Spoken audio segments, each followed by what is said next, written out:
do some basics of dyeing tonight, just because we get a lot of questions about dyeing. A lot of people have different ways of doing it, so this isn't the only way to do it, but we did just want to give you just a little tips. It's the way that I do mine, and we're just going to go through a couple different flowers to show you, some differences of certain ones. So we're going to do that. I have some colors mixed, but I have one here that I'm going to mix in front of you to show you how we do a mix. And if you haven't seen yet, we are having our Mother's Day sale still. It's 60% off of all regular Love Sola flowers. It's lovesolaflowers.com, and the coupon code is MOM60, MOM60. And again, that's 60% off the regular Sola flowers. And then it's 20% off on 5th Avenue and Filler, but you don't need a code for those. Hey Jackie, hey Erica, hey everybody. Hey Johnny. So catch your sale, and you can get a lot of flowers for cheap right now as a happy Mother's Day gift from Love Sola to you guys. And like I said, I've got a couple different styles of flowers here. And again, I'm just going to show you how I do it, but everyone has a little different way. But this is just the basics of how to do it. Hey Martha, hey Heather, hey everybody. I said 9:30, so I think I'm a few minutes early. So I'm going to just wait for a few more minutes. It's the first time I'm early for this, but I was ready actually. I thought it was going to take me longer to mix all my colors, but it took very fast. So bark flowers. Yes. I have them, Luann. So I actually am going to show you. So I use the glycerin even with the bark flowers as well, the skin. They're called skin flowers, guys. And I am going to do 2 of those today. Actually, those are the ones I'm going to start with. So yeah, so this again is the way that I do it. There is no necessarily right and wrong. And I think the best thing to do is experiment at home. Different ways of drying even. So I do dry my flowers in the oven. So obviously I'm not going to do that on video. So I am just going to put them to the side for now. But just for your own knowledge here, I do dry them in the oven on 250, which is low for my oven because my oven is electric. So it's pretty low. And I literally lift them up off of a cookie sheet tray every minute or two. And then I don't let them dry completely. I just get almost dry. But now that I've got these baker's racks, I don't know if you guys are in our community group, but if you're in our community group, you saw I got baker's racks. So now I'm able to dry massive amounts of flowers, air dry them, and they don't take up any room. So I'm able to do that too. So you can do either way. So we are going to dye a hydrangea, some skinned flowers, a peony. We are also going to do the Paris. And yeah, it was 2 skinned flowers. So, and then the new beauties, just to show how to do that as well. Okay. Oh, I'm so glad that everyone likes their dyed flowers. So, so what I'm doing tonight is what I do for my own flowers. Like I said, I don't suggest that you wear normal clothes without an apron or something, but I am going to be kind of risky tonight. So, I have a spoon. I have just water here. So this is just water right now. Depending on how many flowers and the size of the flowers is what I kind of dye in. I like to use Ziploc bags, like the thick, nice Ziploc brand bags, and line my Tupperwares so that I can just zip them back up and throw them out. That way we're not dumping paint down the drain, because you're not allowed to dump paint down the drain. I don't know if you knew that. And I don't like dumping it outside in the grass. So what we do is I just Ziploc them when I'm done with them, and I can throw them out, and I don't have to pour them anywhere. So let's talk about the basics. So I have water right here. Thanks, Pamela. Yes, lovesolaflowers.com. Love Sola Flowers. Edit your comment there, Pamela. Okay, so I have just water here, and it is warm water. It's not cold. It's not burning hot. It's just kind of room temperature. And so there's nothing special with my water. And then I have this big tub of vegetable glycerin. Now, when I'm just doing a couple flowers and not anything massive amounts of things, I literally just do a little splash of glycerin in my paint. When I do lots and lots of flowers, I tend to keep my glycerin mixture separate, and I dip in the mixture first, and then I dye it so that my paint stores, it doesn't separate as much. I just noticed if I stored paint that had glycerin in it for a long time, it just it looks a little funky to me. So because I'm just doing a few flowers, I can put the glycerin directly in my paint and it won't be a big deal. Now guys, I'm going to just show you, I don't measure. Okay, so I know you always ask me my measurements, but I just do a splash. So watch, I literally do a splash. And that is it. Because if you use too much, you're going to have greasy flowers. Depending on what paint you use, they could be running with the ink, like the dye. So I don't use a ton. I just use a splash. And then I mix that first. So you're gonna wanna mix your glycerin into your water until that's completely dissolved first. And that way your paint won't like separate when you add it in there, okay? Now, I do use Behr brand paint, which is from the Home Depot, because you can get these like little sample sizes. I tend to use satin. Sometimes some colors like will only come in certain bases or something like that. But this is Behr brand. You can use whatever brand that has worked for you. Some people use acrylics still, fabric dye. I know there's some people who try the RIT dye, but this is latex paint. And just, you know, basic kind of theory, the more paint you have, the bolder the color and the more true to color. So this is called Kiss and Tell. Okay, so see this color? So the more paint I use, the closer to the exact match of that little swatch I'll be. The more water I use is the more translucent it will be. So it won't be so solid, the color. It will be different shades depending on how much water. So if you really want like your exact color, you're gonna use more paint than if you want it to be just different shades and maybe a little more translucent in that. So basically for this, you're gonna have to like test it. Now I know again, some people ask the question, what is your measurement, you know, water to paint? There is no measurement because every color is different. So for instance, let me grab, here's my yellow, oh, here. Okay, so see this very light pink I'm gonna do today? This very, very light pink, it's very light. So I really don't need a ton of paint because it's not a color that really needs boldness, but this color is a darker color. So blues, reds, oranges, those kind of colors need more paint if you're wanting them to be an exact match. Just those darker colors, in order to get them really solid and that color, you definitely need to use more paint than not. So it really is a testing game. So you're just gonna use your first flower as your tester, and you can redip it a few times. So you always start with less paint, and because you can always add, and I don't like to keep going the other way because then you waste paint, because then you add water, you have to keep going back and forth. So I have my glycerin and water. My glycerin is dissolved already. And now I'm just gonna add my paint. And I am gonna do the skinned ones in this color because I love bright colors for the skins, because as you know, if you've dyed skins before, the skin will stay slightly brown still and darker, and it's two-tone, but the raw part of the flower will be that nice bright color, whatever you choose. I like to do yellows, I like to do royal blues. I actually let my son Andrew pick this color. He said he likes coral. It's a little bit more pink than coral, but we're gonna do this color because he picked it out. So now I'm just stirring. Now you're really gonna wanna stir. Now, latex paint will kind of stick to your hands for a little bit. It will get in your nails. I usually paint for days, so if you wanna wear gloves, I tend not to wear gloves because I feel like I need to feel it.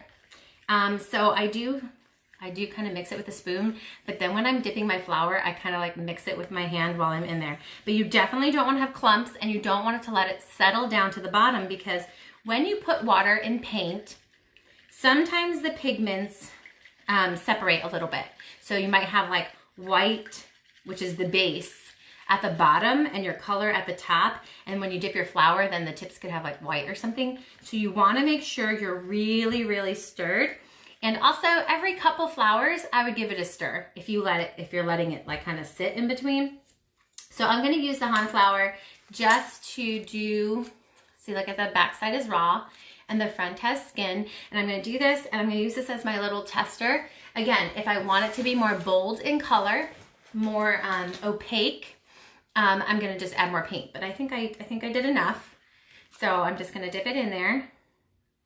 And these flat flowers are really easy to dye because you don't have to get into any grooves. So I started with an easy one. Now, as you can see, the skin doesn't cover completely. Now, if I want to have the skin come through a little bit more, here, look at the back, see the color? If I want the skin to come through a little bit more, but usually, again, it doesn't absorb that paint color, then I can just take a little rag and just touch it so that I don't want to drip on my other flowers here, so that just your skin part, so when that's in something, like, look how pretty that is. Like the edges, that's why I like this bright color. He picked a good color. Okay, so does anyone have any questions so far about dyeing and mixing? If you do, please stop me at any point. I'm gonna do this now. This is the Skin Lotus. And again, it's got the skin on one side, it's got the raw on the other, so when we dip it and swirl it in there, it's going to just dye the raw side, and the skin will be like two-toned, okay? So again, so I'm gonna just tip it a little bit because I like to kind of pour it in there. Let me just move my other flowers out of the way so I don't spill dye. All right, that have layers like this, you're just gonna wanna dip and scoop, and you're gonna wanna like make sure, with the skin, you don't really need to move petals because they're not really soft, they're kind of in their place, but you're wanting to make sure that you don't have any white spots left. So I just dip around a couple times, I let it swirl around in there. I'm gonna shake it off, okay? And then again, if I want this brown to be a little bit more in, I'm gonna just take my rag and wipe off the pert. All right. And if anyone else is jumping on right now that's new, we are having our Mother's Day sale. The code is MOM60 for 60% off regular Sola flowers. Our website is pinned to the bottom. And then our Fifth Avenue collection and our fillers are 20% off, and those you don't need a code, those will just be automatic. Okay. All right, I'm almost done wiping off the extra drips. But look how pretty that color looks, and look, from the side you can still see the brown. Here, let me hold it on this rag so I don't drip over all my stuff here. Okay, so you see how pretty that is? You've got your skin, and then you've got the raw, and that stays really dyed. Okay, so I'm gonna put that to the side. So usually I dry things on racks. If that's the case too, you wanna lift it up. Right now I'm just putting it in a brown box for the sake of this video, so. Okay, so I'm done with that color and those flowers. Does anyone else have any questions about how to mix or how to dip? Nope, okay. So I'm going to go on to the Paris flower. So the Paris flower is really great. It's very easy to dye. This kind of style flower doesn't have like too many grooves where you have to move things. So the petals are gonna stay in the place. So when you're dyeing these, don't try to fluff them or anything like that. I know, I like that too. So you're just going to be able to dip these kind of guys without having to worry, but you're gonna wanna keep spinning and just looking, but don't try to like pull at the petals. This kind of flower is perfect also for shading. So again, guys, this is called the Paris, and it has like the little petals there that if you dye it like a light color, you can go in and hand paint dark in the centers. So this is like a good flower for shading because it's kind of easy to get in there. So if you're looking for an easy flower to dye and hand paint, the Paris is really good for that. And it's so pretty, especially if you're doing wildflowers. It's a great summer flower. If you're doing wildflower bouquets, if you're doing wildflower boxes, even these can even be painted as succulents, where you can dye it one color and then you can do the tips a different color. It's just a very easy flower to dye. So if you're looking for something easy and you're looking for a spring and summer flower, the Paris works. Now I'm actually gonna do the Paris in a burgundy color just because I thought you could see the petals kind of a little bit better if it was a darker color. So let me just switch here. Now again, I already have it mixed up already, but I mix it up ahead of time. Do you shade when it's dry? No, Deborah, you mean like, no, I don't. You do it wet and it like bleeds that way. I'm gonna try to get all this paint off my hands so I can do a different color. No, you want it to bleed. I do have some videos on hand painting that you can check out. You also keep like a spray bottle because you want to keep it wet actually. So even with the Parises, You're gonna go in with the deeper color on the inside and it'll like kind of bleed its way out and it looks much more natural and realistic if you do it that way. And then, yeah, so I would do, if I were doing it right now, I'd dip it in my first color and then take my paintbrush right away and add my other colors. But I'm doing this dark color again, between flowers if your paint's been sitting there. This color is called Cherry Cola, if anyone's looking. It's pretty straight up burgundy actually, with like a tinge of a wine color, but it's what I would call kind of a true burgundy. So I don't really have a ratio when I mix these kind of things for just a few flowers. I literally just do a drip, but we are gonna share this video. And I'm actually gonna put this video in our dyeing technique blog so that you can always come back to this video easily. But when I do it, when I'm doing just a couple flowers and not doing like mass producing of one color, I don't really measure it. I just do a little bloop and that's it. Okay, so I'm gonna take my Paris. And again, these are so easy to dye. It's an easy dyeing flower because its petals are already set apart nicely. Like it's not like layers where they're like stuck to each other. They're open and separated pretty easy. And so I just go around once. Look how easy this is. Again, if I wanted to do some shading with this, I do have a picture on our page of a pink one with some rosy centers of this flower. And it's just an easy flower because you don't have to like push things out of the way to get to the centers. Okay, so I would call this a pretty true burgundy color. Let me hold this up again on my rag so that I'm not spilling paint everywhere all over the world here. Okay, so as you can see, I just rotated it in my dye. And again, these flowers are easy because their petals are already pretty separated. So I'm gonna do one more Paris, and then we're gonna move on to another. My first time trying to dye flowers. Use a paper bowl. Oh no, yeah. So I use either Tupperware or these plastic cups if I know that my flower is gonna fit. But also, I don't know if you missed this part too. I usually line my Tupperwares and my cups and everything with those thick like Ziploc brand. I get them from Costco in like bulk. And I line them with the Ziploc because then, first of all, I can zip it and save it, but also, and it doesn't take up room. Like I have a box where I put all my Ziplocked. And then I can also just toss it in the garbage can when I'm done with it, instead of trying to pour it somewhere or clean something out. I hate cleaning things out. Like all of these are gonna be annoying because I have to clean them out afterwards. And I don't usually do that, but I knew it was gonna be easier for you guys to see on video if I didn't have a baggie in the way. So yeah, don't use paper when you're using water because it will soak through. Okay, so that's the Paris. And again, these types of flowers are easier to dye because they're open. You don't have to move the petals at all to dye them. Okay. Moving on to, let's do New Beauties next. Let me get this burgundy off my hand because that will really change it. Yeah, the Ziplocs have saved my life because for storing purposes too, like who could have like 100 Tupperwares around the house and who wants to buy 100 Tupperwares? But the Ziploc bags, actually I keep them in like a box like this and I just like line them up and I label them, you know, I label them ahead of time with what color they are and then that way. Yeah.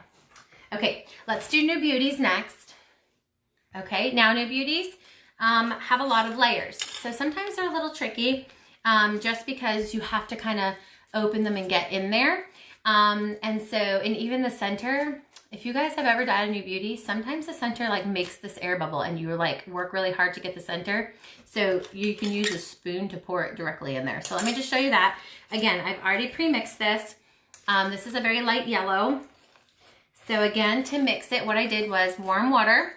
Then I did a splash of glycerin, a little splash. Again, I don't over glycerin mine. If you're making, let me just say this too with the glycerin question, because we get this a lot.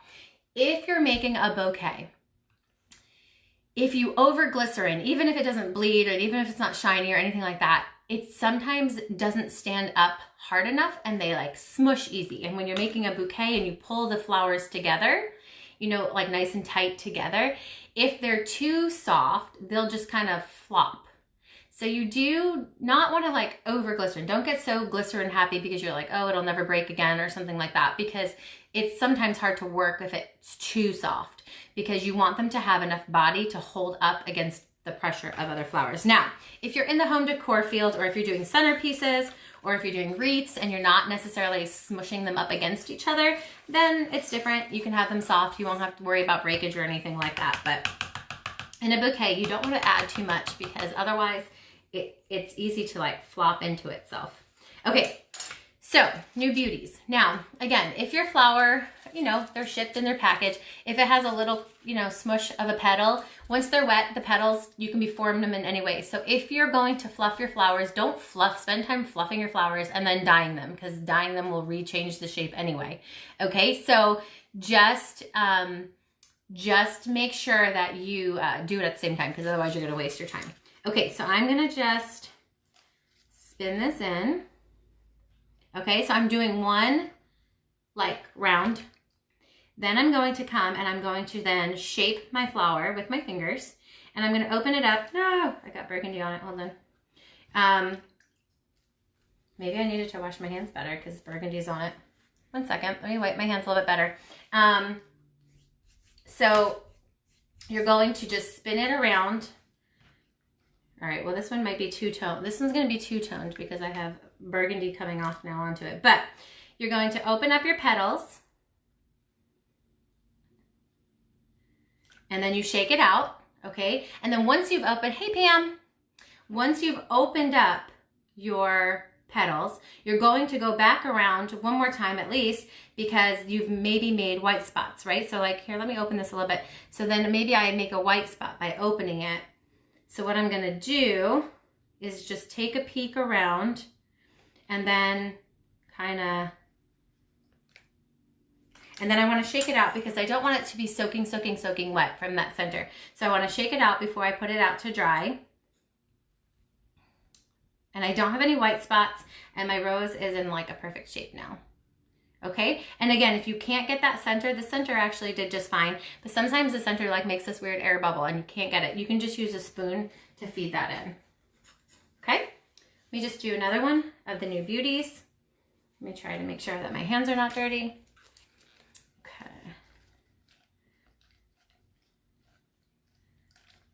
And I'm gonna spin it around. This one actually didn't even need to be opened or anything.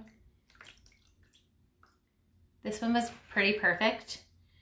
So I don't need to actually fluff it anywhere. So I'm just spinning it and looking to see if I have any white spots. I don't. Shake it out, and I'm gonna lay it to the side. Okay, so that is a new beauty. And again, those are pretty simple, except for the fact that you're gonna want to make sure you're getting inside the petals, because as soon as you fluff them open a little bit, it will leave a white spot. So you're gonna wanna dip it after you've opened it.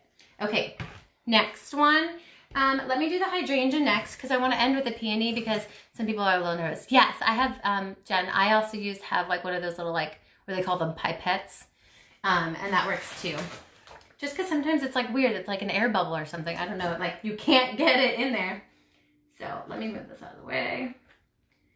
Okay, so I'm going to do a hydrangea. Now, do you dry them upside down? No, Emily, I always do them on the back side down, because if they stick or if they touch or anything like that, the front of your flower is way more important than the back of the flower, because in general, the back of your flower is covered.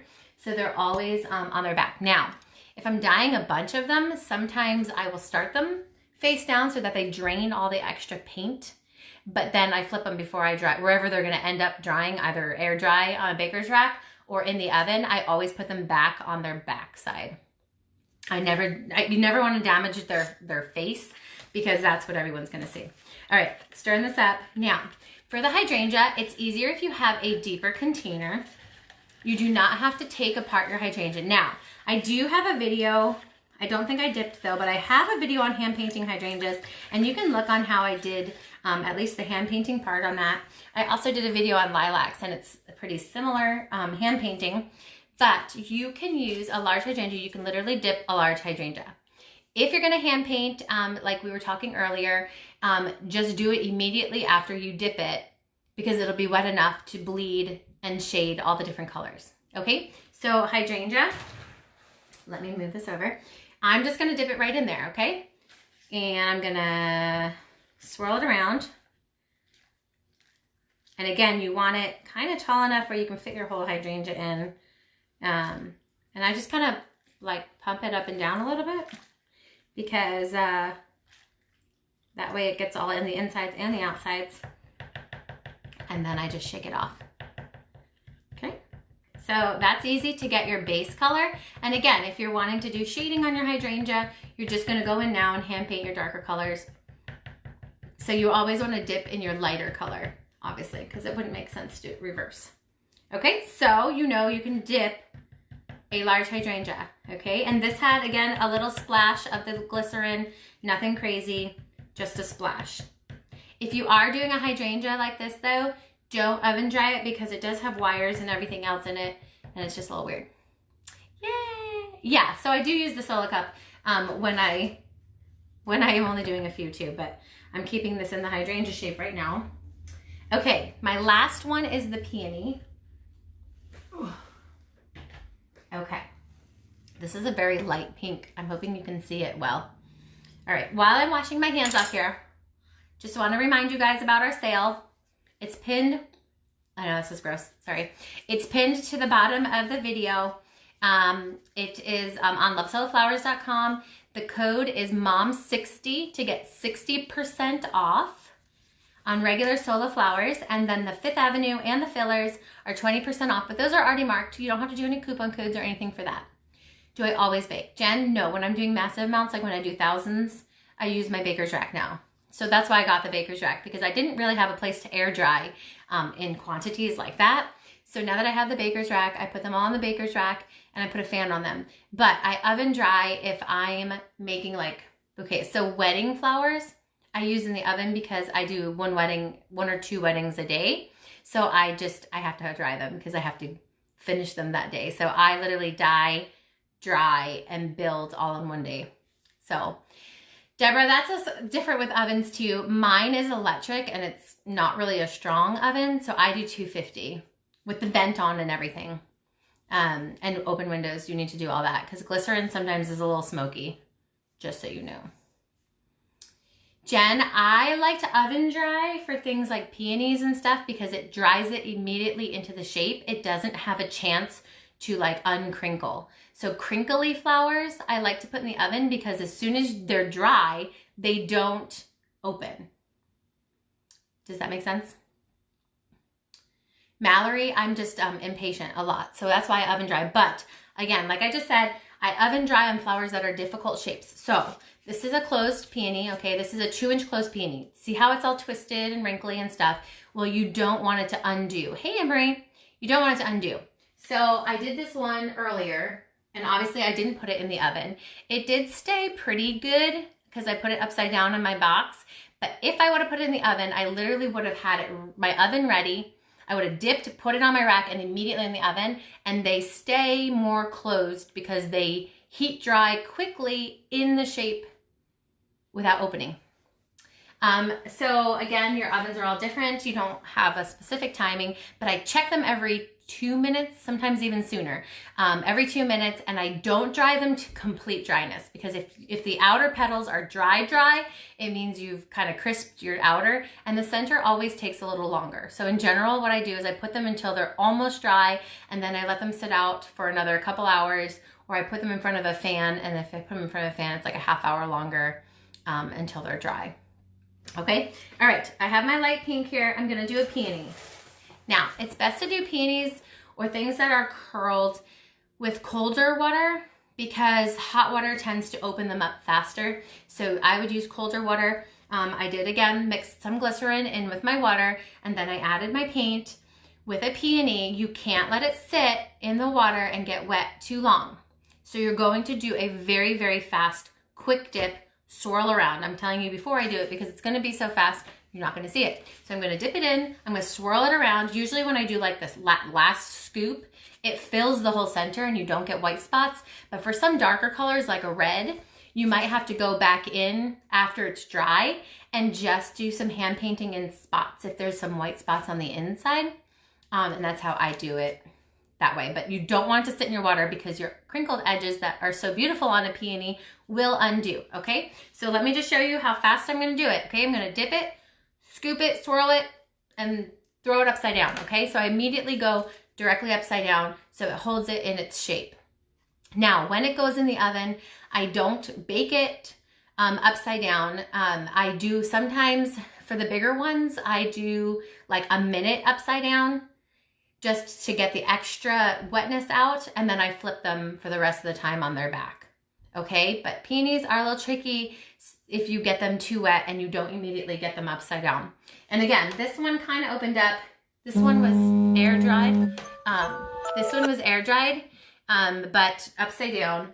But again, oven dry will hold your shape a little bit faster, okay? Ready? Going to do a fast, quick scoop. I'm gonna do 2 of them, so if you miss it the first time, okay, so I'm gonna twist it, scoop it, shake it out, immediately upside down, okay? That's how fast. And again, if I missed a spot, it's better to come back later than to be slipping it in the water for longer, the water and paint for longer. Better to be very fast. And let me just show you, I'll put my box over here so you can see how I put it.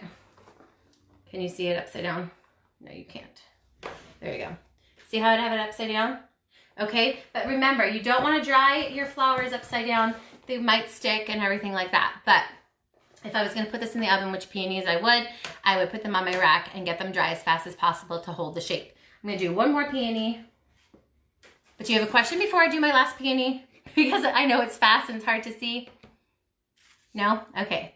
Ready? I'm going to take my peony. Again, I have my mixture already, my paint and my glycerin and my water. I'm going to do a quick swirl around, scoop it up. And again, I scoop like a lot so that it like kind of pours on the inside. Hey, Christina. So it pours on the inside. So that way I do most of the time not have white spots. And if your paint is deep enough, you're not going to have to worry about that. But it's better to not keep re-dipping than it is to just get it out there, get it in the shape you want it, and then just go back with a little paintbrush. Okay, let me do it one more time. Ready? And then I'm going to shake it out and then put it upside down. Okay? Hi, Jody. All right. Do we have any questions on the peonies or any of the other mixtures or the new beauties? My poor little new beauty got burgundied up because my dirty finger, but I'm fixing it. So again, you're gonna adjust your shade of color. More paint is a darker, more bold color. Less paint is more translucent, and it will be different shading. Some people will do, like if they wanted the same color but different shades in something, they can just literally use one color of paint and just keep adding water or paint to get different tones, and that'll be an easy way to match if you like it like that. But remember, the more water, it'll change color, but it also changes like the translucency of it. It will be more where you can see the grain and everything, which is really pretty too. So it's kind of what you're thinking of. So let me just show you these, what we did. Okay, so quick review, new beauties. You just need to fluff them and make sure you spin them around and get all your white spots. Peonies, you're gonna wanna let them sit upside down directly in their spot until they're a little bit dry, and then you can flip them over. Parises are kind of an easy flower because their petals are already separated for you, so all you have to do is keep spinning. Skin flowers can die like anything else, but if you want your skin to be a little bit darker coming through, you're just gonna wipe it off with a napkin or a rag. And then hydrangea, just make sure your color is deep enough to pop the whole thing in there. Does anyone have any questions? Again, I know a lot of people always ask us like what are, our like 1-to-1, 1-to-2, paint, glycerin, all that kind of stuff. I think a lot of it is really playing with how you like your stuff. But also with this, it's such a little splash of glycerin that I use that it's not really kind of measurable sometimes. So if you do have questions about that, sometimes it's just easier to play, but always err on the side of less for something like glycerin, because if you use latex paint, the flowers aren't very crispy anyway. So it's better to err on just a little bit than it is to too much, because too much, we've seen some people mess up some flowers with extra glycerin, so don't do that. Okay, so So you guys could catch the beginning of the video if you wanted to see how I mixed up the paint and dye. And then these were just some styles of flowers that I thought could explain kind of the majority of way to do things. And then also catch our sale while we have it. Mother's Day sale is 60% off regular Sola flowers. That's MOM60 code on lovesolaflowers.com. And Fifth Avenue and filler is 20% off, but you have to do nothing to do that. So happy shopping and happy dyeing. And if you have any dyeing questions and you're watching this even on the replay, go ahead and ask it in the comments, and I'll come back and I'll answer them. I make sure I reply to all the questions. So if you had any questions, I don't mind coming back and answering those.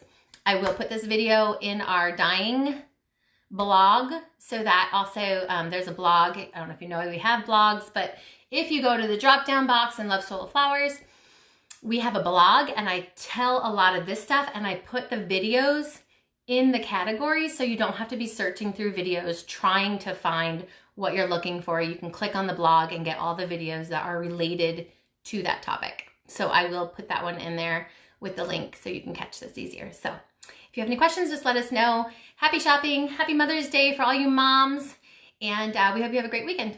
All right, bye.